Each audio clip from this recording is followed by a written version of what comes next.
Had India no other gift to offer to the world, Kriya Yoga would itself suffice as a kingly offering. There's nobody has done it.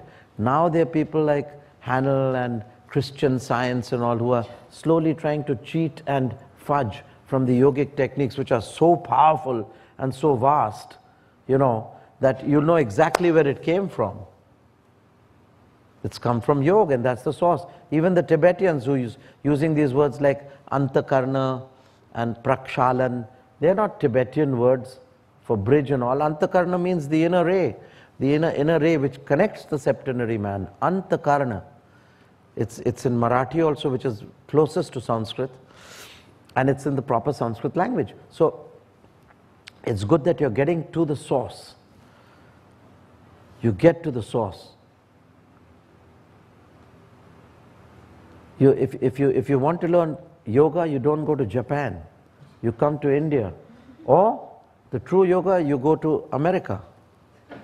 Because I'll tell you why. I clicked on this thing on yoga.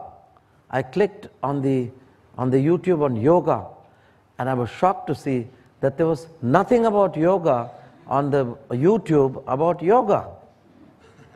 It was all about physical postures. It was about postural integration. It was about Ghatastha Yoga or Asana, the asanas. But that is not yoga. And America needs to learn that the yoga is nothing less than the fusion between Jiva and Shiva. The fusion between Jivatma and Paramatma. The highest fusion between soul and spirit. Between man and God. It's not twisting and putting your legs on top of your head. It's not standing on your head. That is just postures, physical postures. The Ashtanga Yoga, Yam, Niyam, Asana, Pranayam, Dharana, Dhyan, Samadhi, all these comprise the Ashtanga Yoga, but the true yoga, the creme de la creme of yoga, is the fusion of the individual soul with the universal soul, of man with God, nothing less. And they've treated all the subsidiary techniques like Satori and Zen and all as high techniques, which were borrowed from India thousands of years ago.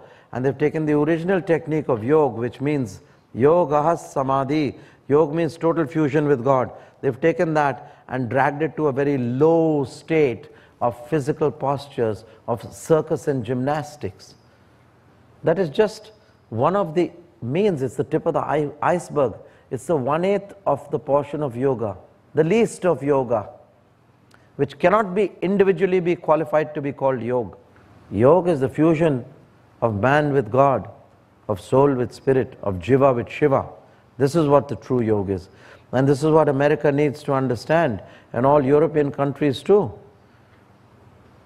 where they have these fancy yogis coming along and teaching all postures and bending and twisting themselves into the scorpion Vrishchikasana and the Shalabhasana and all these fancy body twisting techniques. No doubt they're good for what they are, but you cannot call that yoga. As I repeat again, yoga is the merger of Jiva with Shiva, of man with God, of finite with infinite consciousness. Nothing less. Yoga samadhi. Ah.